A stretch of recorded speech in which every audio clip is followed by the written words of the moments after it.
Bien.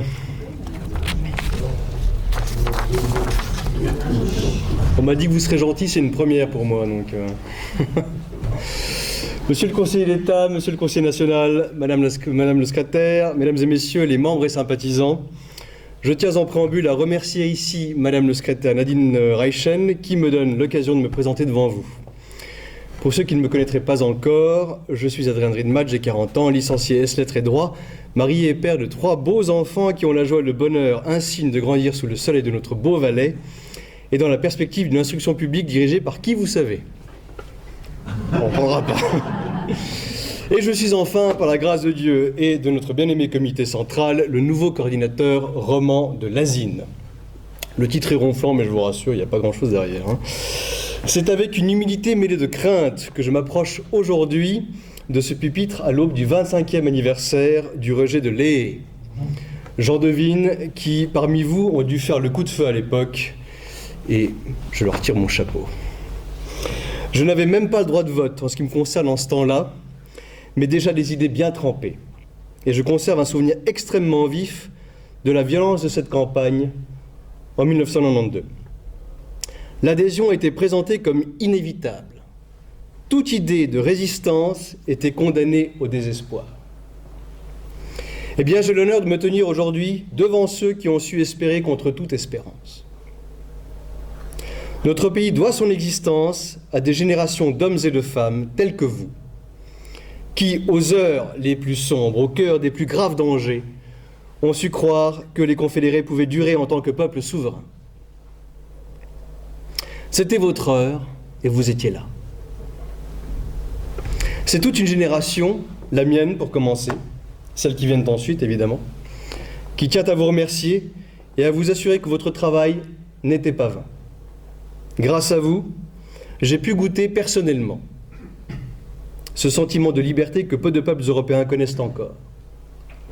J'ai pu grandir dans un pays libre, un pays qui avait encore le statut d'État indépendant et souverain. Et c'est précisément cela que je veux laisser à mes enfants. Mais nous avons encore besoin de vous. Le travail n'est pas fini. Bien au contraire. Tout montre que l'ennemi, s'il n'ose plus monter à l'assaut à découvert, n'a pas pour autant renoncé. La lutte pour la souveraineté ne fait en somme que commencer, sinon recommencer. Il y a beaucoup de choses à faire, mais je ne veux pas accaparer tout votre temps. Je serai à votre disposition après la conférence. Pour celles et ceux qui souhaitent en savoir plus sur la façon de s'engager, il y a aussi des bouteilles. Elles sont agréées, je vous assure, c'est du valaisan, du vrai, et puis c'est des gens à nous. C'est pas fou. 2-3 petites choses pour nous soutenir, donc n'hésitez pas à vous investir aussi un petit peu là-dedans. Je laisse sans attendre la parole à celui que vous attendez tous et dont vous savez tout le mal qu'il faut penser, surtout aujourd'hui, mon Dieu. Trublion insoumis, poète de boulevard, menace permanente pour le bien commun, ennemi public s'il en est, de la bien-pensance et même, cela est grave, de notre ordre démocratique. Je tiens à le dire. J'en ai pour preuve, mesdames et messieurs,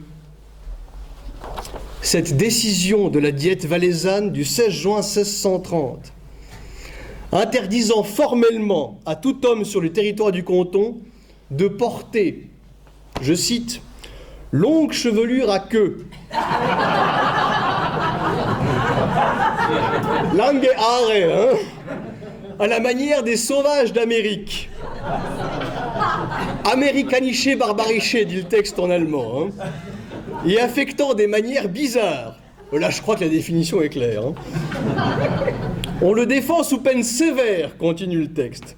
Ceux qui ne se soumettront pas à cet édit, dont l'observation est confiée à la surveillance de chaque autorité, seront punis à la première diète suivante. C'est dire si on avait déjà conscience à l'époque des vrais problèmes. Donc je tiens à rappeler à monsieur le conseiller d'État que l'autorité de la diète n'a jamais été abolie et que cette décision est par conséquent tout à fait légale et exécutoire. Et j'ajouterai même qu'en tant que représentant de la dite autorité, c'est à lui qu'il revient de l'exécuter. Donc mesdames et...